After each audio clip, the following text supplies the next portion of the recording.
I'm giving you 4 of the best rank tips that you'll need to rank up fast this season. If anyone didn't know, they changed rank up again slightly for the second split. They lowered all entry costs by 10 RP, and they made it so that you can gain slightly more RP for getting more kills. With these changes, rank does feel a little bit better than it did in the first split. But let's start off with tip number 1. Don't drop Fragment unless it's clear that only 1 or 2 teams are going there. We all know Fragment is the hottest drop in all of Apex, and in Ranked it's even more important to not be getting into bad fights off drops so that you don't end up losing tons of RP. With that said, sometimes in Ranked it does have the opposite effect, meaning everyone thinks it will be so busy in Fragment that they all end up avoiding it. This is going to vary game to game, but to all the people hot dropping mindlessly into Fragment or other POIs in Ranked, you've got to stop. I mean, your chances of success while doing this are slim to none, especially once you reach the rank that you'll cap out in. Try to look for smart drops that consist of 1 to maybe 2 teams on the max.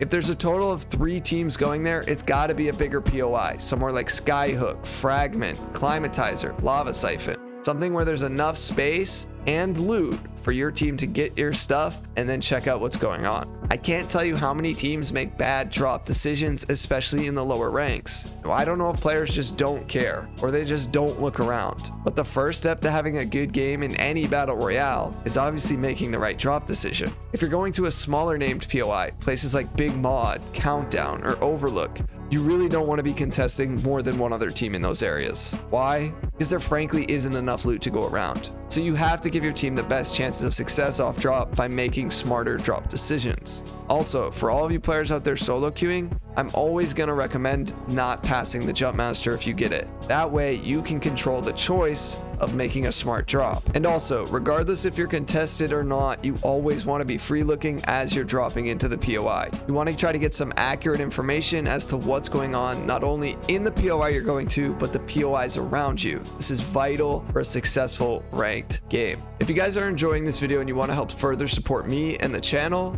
well, consider dropping a super thanks. This is YouTube's new tipping system where you can send a tip and get your comment highlighted below. Be sure to include any questions you may have in your super thanks comment. It's by no means necessary, but I truly appreciate any and all of your support. Let's talk about tip number 2. Tip number 2 is all about not trying to fight everybody you see. This is such a common problem I see in coaching sessions and in the lobbies that I play in, frankly. Now, this may sound obvious, but just because you see someone in ranked doesn't mean it's always the right team to fight. Gotta be considering many factors when gauging who to fight, especially even more so now that the RP system has changed. So what sort of factors, you might be wondering? Well, first off, do you have any KP at all? If so, ask yourself, do we even need to take this fight? Because if you have some KP, that sets you up for potential success if you're able to reach the end game. Taking any unnecessary risks just to fight some other team when you already have KP but not the placement you need isn't a viable long-term strategy. You should also consider things like your loot versus your enemies if you've identified any of it. Have you seen that they have 3 red armors when your team only has 2 blues and 1 purple? You should also consider what legends are they running and where on the map is this fight taking place? Are you guys in the circle or outside of it? Is it somewhere where it's likely that you'll get third-partied? See, all of these variables help tie into your team's advantage or disadvantage over the opposing teams. I think the issue is much more prevalent among players who solo queue because usually this results in little to no communication with your squad mates and potentially even a differing of opinions when it comes to who to fight and why. All I'll say is if you're solo queuing and you think this is the wrong fight to be taking, be sure to speak up and or try to use pings. Don't feel obligated to throw away your RP on account of some random teammate wanting to be super aggressive with no real reason behind it. Let's talk about tip number 3. This tip is really important. You got to start running the meta legends. Now, the meta will probably switch up next season, but regardless, for this split on World's Edge, let me give you the best picks to be using. And this should go without saying, but people always get pressed by my picks and inevitably me leaving out their mains. But the bottom line is, I think these are the legends that make the ranked climb the easiest. And if you can find success with someone like Revenant, Mirage, or Lifeline, go for it. But I wouldn't consider that to be the majority of players who try to use them. So first off, you want to have a mobility legend to help navigate your team, particularly with your rotations throughout the map. The most obvious pick as of late is Valkyrie. Valk's ultimate helps bail out teams for larger rotations across the map, and this sometimes will allow you to fly into real estate you would otherwise never be able to get. However, if you don't want to run Valk, then I would recommend Wraith or Horizon. Now, both Wraith and Horizon require different play styles. For Valkyrie, you might be allowed to rotate super late because you have such a macro rotational tool. For Wraith or Horizon, you can't be playing like that. Wraith's portal's very small, it only reaches 75 meters. So in the grand scheme of things, you shouldn't be playing super late with Wraith. And for Horizon, you can be less effective when it comes to navigating her team. Sure, the vertical gravity lift helps you take height, but it's not really going to help you when you got to get from point A to point B from the zone to the next circle. With that said though, you can find success with any of these mobility legends. The second legend you really want on your team is a recon legend. And I know people consider Pathfinder and Valkyrie a recon legend, but they really aren't. The two I'm referring to this season are going to be Seer or Bloodhound. Knowledge is power in Apex, and knowing where your opponents are is seriously OP.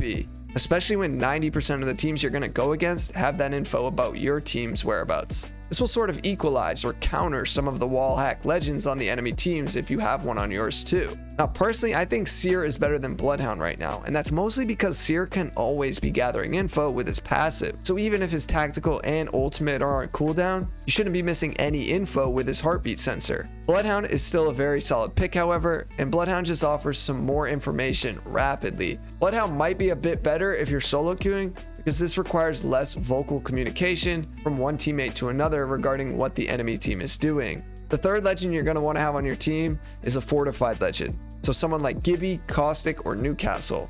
This pick I think you can be fairly flexible with. In this regard, I would suggest playing whichever legend you feel the most comfortable with. They all add their own fair share of value, but in different ways. Now I do think Caustic is really strong on World's Edge, because it feels like every time Ranked is on World's Edge, Caustic becomes more popular. This is mostly due to the map having some favorable architecture for a Caustic, but you certainly can't go wrong with Gibby or Newcastle. We all know Gibby's bubble is just frankly unmatched when it comes to its utility, but I do find Newcastle to be more fun to play than Gibby, so I've been running him quite a bit. His ultimate is super valuable in endgame circles where you may not have great positioning or there's just not a lot of cover around you guys. Not to mention his tactical shield and passive to help quickly revive your teammates. If you're finding success running a different comp than my recommendations, then more power to you. But just keep in mind, there's usually a meta going on for good reason.